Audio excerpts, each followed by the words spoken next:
Ruining a custom Brioni suit usually guaranteed a one-way trip to the bottom of the East River. Today, it merely meant Dante Moretti's new secretary had tripped over her own feet, launching scalding espresso. She weighed 250 pounds, broke every rule, and somehow completely broke him. Panic was the standard scent in the executive suite of Moretti Logistics. Situated on the top floor of a sleek glass high-rise in Tribeca, the import-export firm was a multi-million-dollar front for the most ruthless faction of the Sicilian Cosa Nostra operating on the East Coast. Dante Moretti, the don of the family, ran his empire with the precision of a Swiss watch. He wore bespoke Italian wool, checked the time on a platinum Patek Philippe, and demanded absolute terrifying perfection. 6 secretaries had quit in the last month. One lasted 4 days before a nervous breakdown. Another sprinted out of the building in tears after Dante merely raised an eyebrow at a typo in a shipping manifest. The men in his organization, hardened enforcers who carried concealed Glocks under their Armani jackets, feared him. A civilian receptionist didn't stand a chance. Enter Bridget Sullivan. Desperation had driven Bridget to the staffing agency on a rainy Tuesday. At 26, she was acutely aware of how the world saw her. She was a big girl, 250 pounds of soft curves, unruly auburn curls, and a tendency to apologize to inanimate objects when she bumped into them. She didn't possess the sleek, razor-sharp aesthetic that Manhattan executives usually demanded. Her blazers were always a little tight across the shoulders, purchased from the clearance rack at Macy's, and her center of gravity was a persistent mystery to her.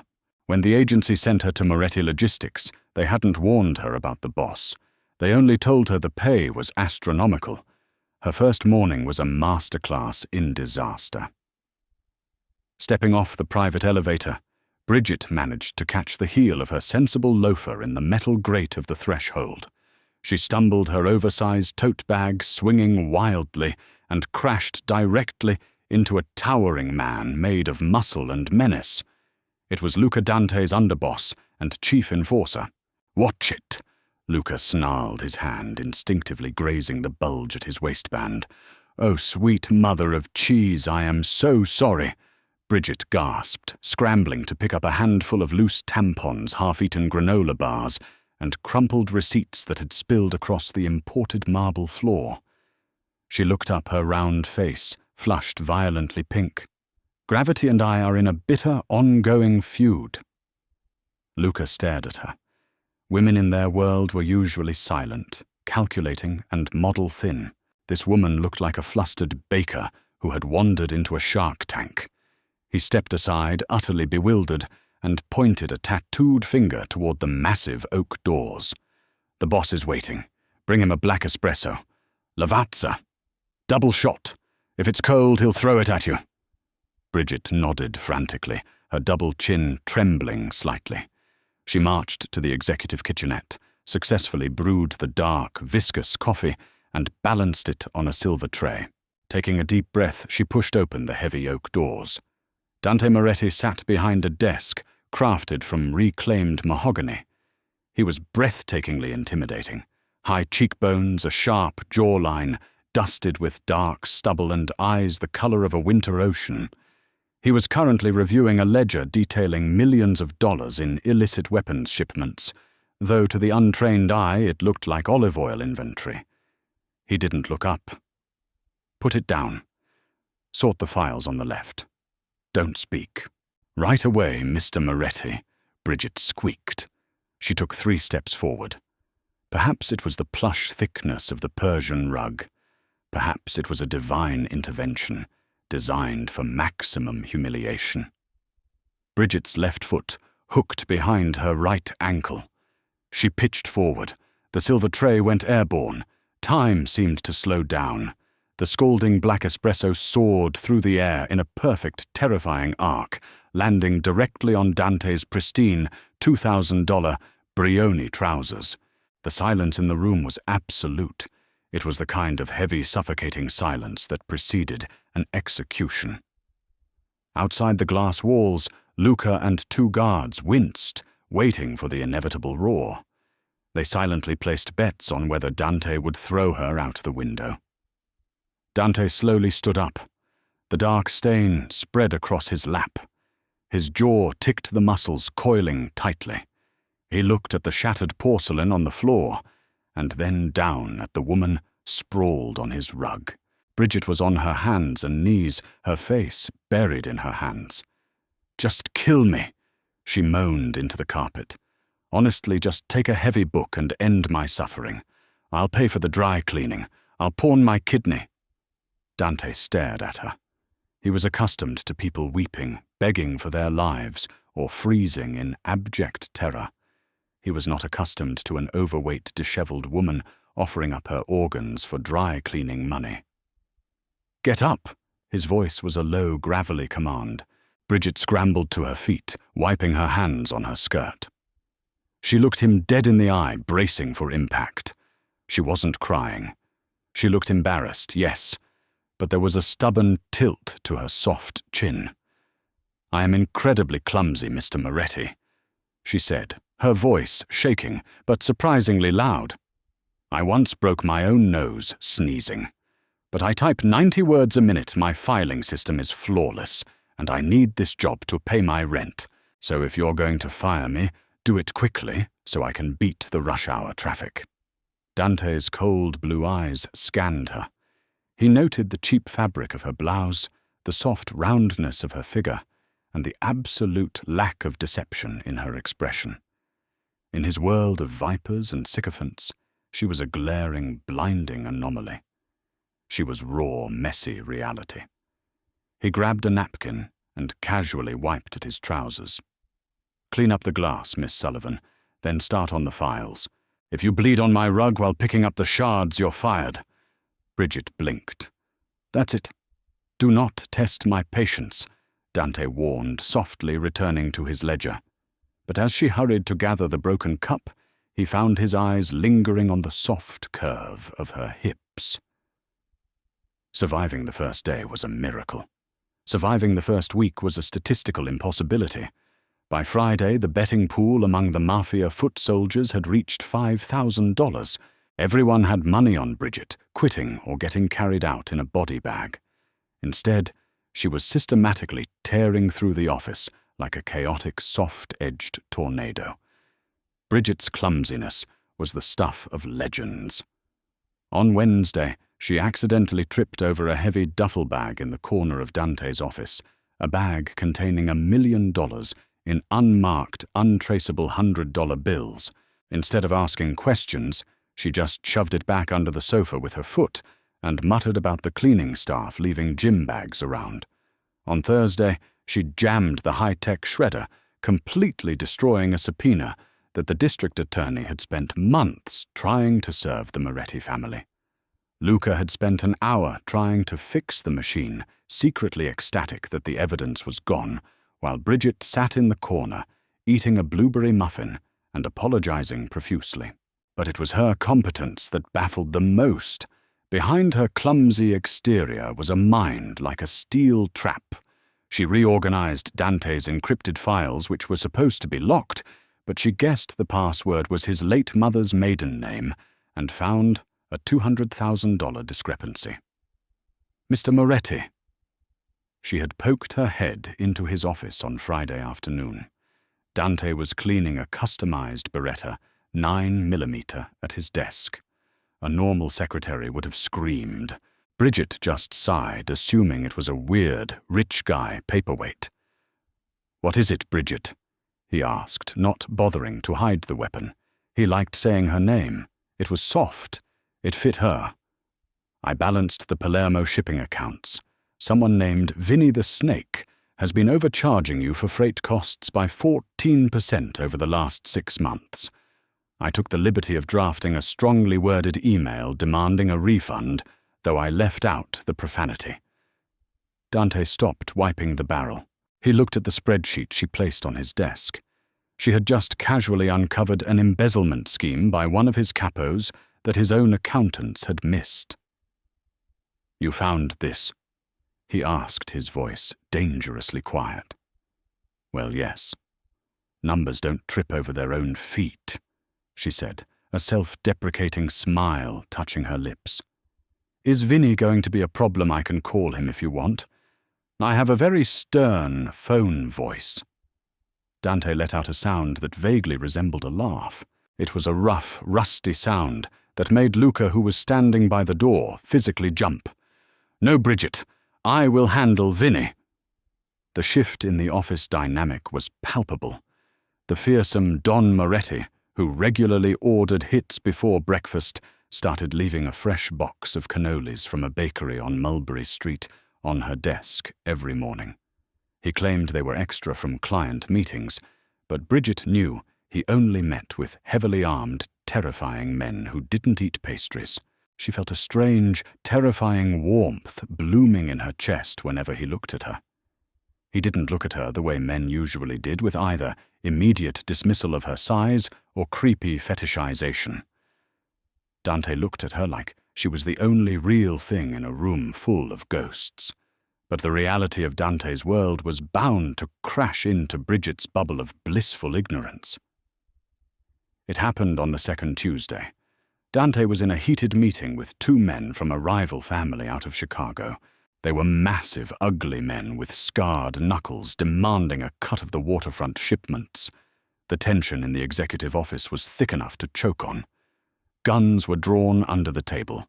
A bloodbath was minutes away. Bridget, blissfully unaware, was struggling to carry a towering stack of heavy moleskin ledgers. She nudged the heavy oak door open with her hip.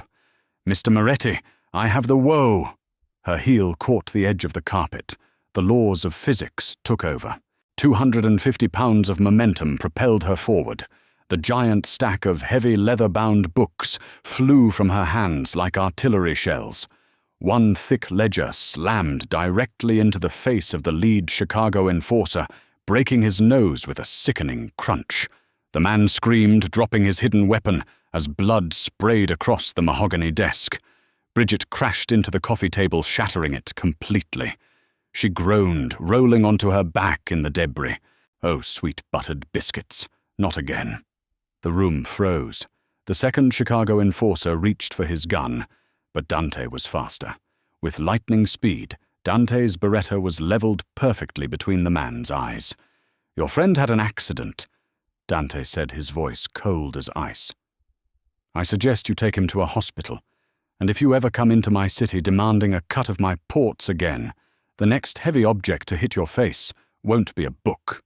The conscious enforcer grabbed his bleeding partner, dragging him out of the office in absolute terror. Dante holstered his weapon. He walked around his desk and looked down at Bridget, who was brushing glass off her ample thighs, her face a mask of mortification. "Did I interrupt a meeting?" she squeaked. "I think I broke your table. And that man's face. I am so fired." Dante knelt down in the broken glass. His expensive suit was ruined again. He didn't care. He reached out his large, rough hand, gently brushing a stray auburn curl away from her terrified eyes. "Bridget," Dante murmured, his thumb grazing her soft cheek, making her breath hitch. "You're not fired. You just earned a raise." Bulletproof glass was not something Bridget usually thought about, but the newly installed 3-inch thick pane dominating Dante's office window was becoming incredibly hard to ignore. Reality had slowly seeped into Bridget's worldview over the past 3 weeks. She had initially convinced herself that Moretti Logistics was just an aggressive corporate entity, but you could only discover so many hidden compartments filled with untraceable cash or overhear so many hushed conversations about handling the waterfront unions before denial became impossible. Dante Moretti was not a CEO. He was a don. He operated with the ruthless efficiency of the old-school mobsters, reminiscent of the legendary Gambino family, or the fearsome reign of Paul Castellano, but with a terrifying modern edge. Bridget sat at her mahogany desk, nervously chewing on the end of a very expensive ballpoint pen. She knew she should quit. Her mother back in Ohio would have a heart attack if she knew her daughter was sorting the calendar of a man who commanded an army of hitmen. Yet Bridget couldn't bring herself to leave. The pay was clearing her crippling student debt, the health insurance was stellar, and then there was Dante. Whenever Dante looked at her, the cold, calculating mafia boss vanished. He brought her pastries from Little Italy. He demanded the office thermostat be adjusted, because he noticed she was sweating in her thick blazers. He had fired a mid-level capo just last week, because the man had muttered a derogatory comment about Bridget's weight in the break room. The capo was simply gone by Tuesday. Her soft, 250-pound frame, which had been a source of anxiety her entire life, was treated like absolute royalty in this criminal empire. The terrifying enforcers guys named Tony the Wrench and Sal Knuckles now held the elevator doors open for her and awkwardly offered to carry her heavy tote bags. She was the untouchable queen of the Tribeca high-rise, protected by the most dangerous apex predator in New York. But apex predators have rivals. It was a gloomy Thursday afternoon when Bridget stepped out of the building. Dante had been locked in a tense meeting with his inner circle regarding a hostile takeover attempt by Frankie Russo, a brutal, erratic upstart from the Brooklyn faction. Frankie was infamous for his violent temper and his desperate desire to conquer the Moretti empire. Bridget, craving a specific double chocolate brownie from a bakery 3 blocks away, had slipped past the lobby security. She just wanted 20 minutes of fresh air and a sugar rush. She never made it to the bakery. As Bridget waddled down a quiet alleyway to take a shortcut, a black, unmarked cargo van screeched to a halt beside her. The side door slammed open. 3 large men wearing tactical gear and dark ski masks jumped out. "Grab the fat one, Frankie wants her alive," one of the masked men barked. Bridget didn't even have time to scream. A rough hand clamped over her mouth, tasting of stale cigarette smoke and cheap leather. She thrashed her heavy body, proving surprisingly difficult for the men to maneuver. "Jesus, she's heavy! Lift her, you idiots!" another voice yelled. "I have a glandular issue, you absolute cretin!" Bridget muffled against the leather glove, kicking her sensible loafer directly into the shin of the closest kidnapper. He howled in pain, but there were too many of them. They shoved her violently into the back of the van. Her head cracked against the metal floor plating, and her world dissolved into a fuzzy, terrifying darkness. When Bridget regained consciousness, the smell of mildew rust and old fish immediately assaulted her senses. She groaned, trying to rub her throbbing head, but her hands were bound tightly behind her back with thick nylon zip ties. She was sitting on a flimsy wooden chair in the center of a massive abandoned warehouse. Rain pounded against the corrugated tin roof above. "Look who finally woke up." A grating, nasally voice echoed through the damp space. Bridget blinked rapidly, her vision clearing, to reveal a wiry man in a cheap, shiny silver suit. He had slicked back dark hair and a permanent sneer. This had to be Frankie Russo.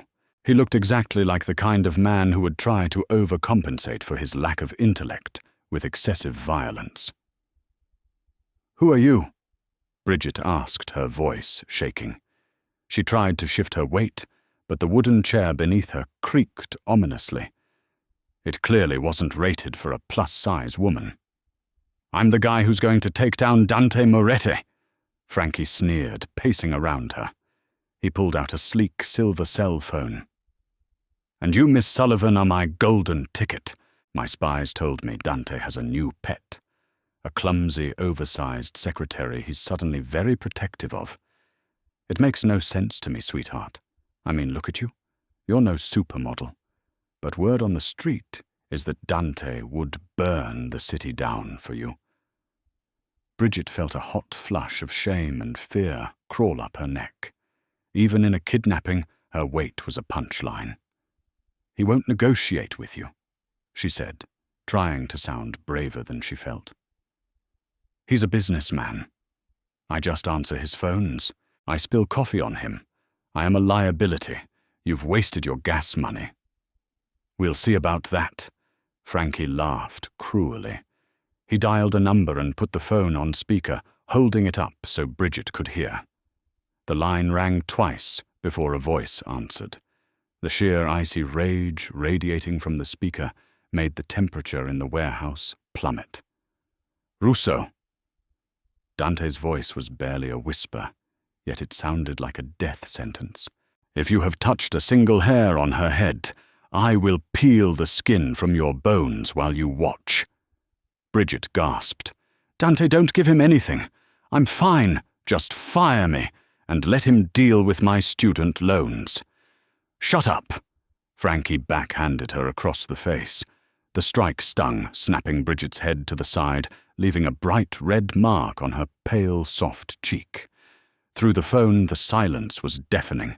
Then a chilling sound echoed from the speaker, the metallic slide of a heavy weapon being racked. "You just signed your own death warrant, Frankie," Dante said smoothly, the whisper gone, replaced by the roar of a monster unchained. "I am coming." The line went dead. Frankie laughed nervously, putting the phone away. "He's bluffing. My men have this perimeter locked down. There are 30 guns outside." Now we wait. Back in the Tribeca high-rise, Dante Moretti was a man possessed. His bespoke Brioni suit jacket was discarded on the floor. He strapped a Kevlar vest over his crisp white shirt and slid 3 extra magazines into his shoulder holster. Luca, his terrifying underboss, was already barking orders into a radio, mobilizing the entire Moretti family arsenal. The office, usually a place of quiet, menacing administration, had transformed into a war room. They tracked the burner phone ping to the old Navy shipyards in Brooklyn. Luca reported, checking his assault rifle. He looked at Dante, his hardened eyes betraying a hint of genuine concern. "Boss Russo has a small army there. It's a fortress. We need a tactical approach." "There is no tactical approach, Luca," Dante snarled, grabbing an automatic shotgun from the hidden armory behind his bookcase. His blue eyes were entirely black with rage. The image of the red mark on Bridget's soft cheek burned in his mind like a branding iron. She was pure. She was light. She apologized to staplers when she dropped them. She was the only sliver of humanity he had left, and Russo had put his filthy hands on her. "We go in through the front. We kill everyone who stands. Nobody breathes but her." Within 20 minutes, a convoy of heavily armored, blacked-out SUVs tore through the rain-slicked streets of Manhattan, crossing the Brooklyn Bridge like a cavalry from hell. Inside the warehouse, Bridget was sweating. The zip ties were biting into her wrists. She had been testing the strength of the flimsy wooden chair beneath her. She knew her body. She knew she was heavy. For the first time in her life, she decided to weaponize her weight. Frankie was standing by the loading dock doors, nervously smoking a cigarette as he barked at his guards. There was only one guard left near Bridget, a large, sweaty man holding a baseball bat, looking bored. Bridget took a deep breath, shifted her center of gravity, and violently threw her 250-pound frame backward. The cheap wooden chair didn't stand a chance. It shattered instantly upon impact with the concrete floor. Bridget hit the ground hard, gasping as the wind was knocked out of her. But the violent crash shattered the backrest, loosening the zip ties just enough for her to violently yank her hands free. The guard with the bat spun around. "Hey, stay down, you fat cow!" he yelled, raising the bat and lunging toward her. Bridget scrambled to her hands and knees. Panic and adrenaline surged through her veins. She desperately looked for a weapon. Her hand brushed against a heavy rusted iron pipe lying in the debris. As the guard swung the bat downward, Bridget rolled to the side with surprising agility. The bat smashed into the concrete, sending sparks flying. With a frantic, uncoordinated swing, Bridget shoved the heavy iron pipe straight upward. She wasn't aiming. She was just flailing. But her infamous clumsiness struck again in the most miraculous way. The pipe caught the guard perfectly between his legs, right in his groin, with the force of a desperate, terrified woman. The guard's eyes rolled to the back of his head. He let out a high-pitched squeak that sounded entirely unnatural for a man of his size, dropped the bat and crumpled to the floor in a fetal position, vomiting violently. "Oh, sweet merciful heavens, I am so sorry." Bridget shrieked out of pure habit, tossing the pipe away. Suddenly the massive steel doors of the warehouse exploded inward. A heavy armored SUV rammed straight through the loading dock, crushing Frankie Russo's guards under its massive tires. The air was instantly shredded by the deafening roar of automatic gunfire. Dante Moretti stepped out of the moving vehicle before it had even fully stopped. He looked like the Grim Reaper clad in Italian wool and Kevlar. He moved with terrifying lethal grace. Every shot he fired found its mark. The syndicate soldiers under Frankie's command fell like dominoes. Luca and the rest of the Moretti crew flooded the warehouse efficiently, dismantling the rival faction in a symphony of calculated violence. Frankie Russo panicked. He pulled his pistol and aimed it blindly into the smoke, trying to find cover. Dante didn't even flinch. He walked through the hail of bullets as if it were a light drizzle, raised his shotgun and fired. Frankie was blown backward against the brick wall, his chest a ruined mess of crimson. He slumped to the floor dead before he realized what hit him. The gunfire ceased. The warehouse was eerily quiet, save for the sound of rain and the groans of the dying. Dante dropped the empty shotgun. His chest heaved as his frantic blue eyes scanned the smoky, blood-soaked room. "Bridget!" He roared, his voice cracking with a vulnerability no one in his crew had ever heard. "I'm down here!" A wobbly voice called out from behind a stack of wooden pallets. Dante sprinted over. Bridget was sitting on the dirty concrete, her clothes covered in dust and grease, holding her bruised cheek. Next to her, a large mobster was still groaning and clutching his groin. Dante dropped to his knees, his hands hovering over her, as if he were afraid she would break. He gently cupped her face, his thumb softly brushing the angry red mark Frankie had left. "Did he do this?" Dante asked, his voice trembling with a deadly edge. "Did he strike you?" "Yes, but it's okay, you shot him." Bridget babbled, tears finally spilling over her thick lashes. "Dante, I broke their chair, and I think I ruined this man's chance of having children. I didn't mean to. He was going to hit me with a bat, and I just swung the pipe and—" Dante couldn't take it anymore. He leaned forward and crashed his lips against hers. It was a desperate, consuming kiss. Bridget froze for a microsecond before melting against him, her soft, ample curves pressing into his hard, tactical armor. She wrapped her thick arms around his neck, kissing him back with all the pent-up fear and secret longing she had harbored for weeks. He tasted like gunpowder rain and the finest espresso. When he finally pulled away, he rested his forehead against hers. "You are never leaving my sight again." He breathed heavily. "Do you understand me, Bridget? You belong with me. You belong in my world. I don't care how many coffee cups you break.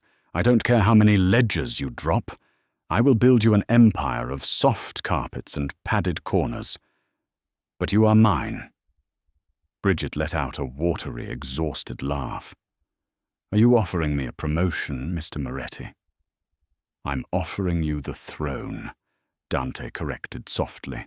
He effortlessly scooped her 250-pound frame into his strong arms, standing up as if she weighed absolutely nothing. He carried her out of the blood-stained warehouse, stepping over the bodies of his enemies, with his beautiful chaotic queen secured tightly against his chest. Back at the Tribeca office, things changed permanently. The bulletproof glass remained, but the sharp edges of Dante's world had been softened by the woman who now ruled beside him. The mobsters learned to stop placing bets on her clumsiness and started bringing her extra pastries from Brooklyn. She still tripped over the rug. She still jammed the shredder. but nobody ever dared to laugh. Because Bridget Sullivan was no longer just the clumsy secretary. She was the heart of the most ruthless mafia family in New York, and Dante Moretti would gladly burn the world to ash just to see her smile. Did this heart-pounding tale of mafia romance, loyalty, and unexpected love keep you on the edge of your seat? Bridget and Dante prove that sometimes the clumsiest mistakes lead to our greatest destiny. If you loved this audio drama, please hit that like button, share this video with your fellow romance lovers, and subscribe to our channel for more thrilling stories. Ring the notification bell so you never miss an upload. Leave a comment down below with your thoughts today.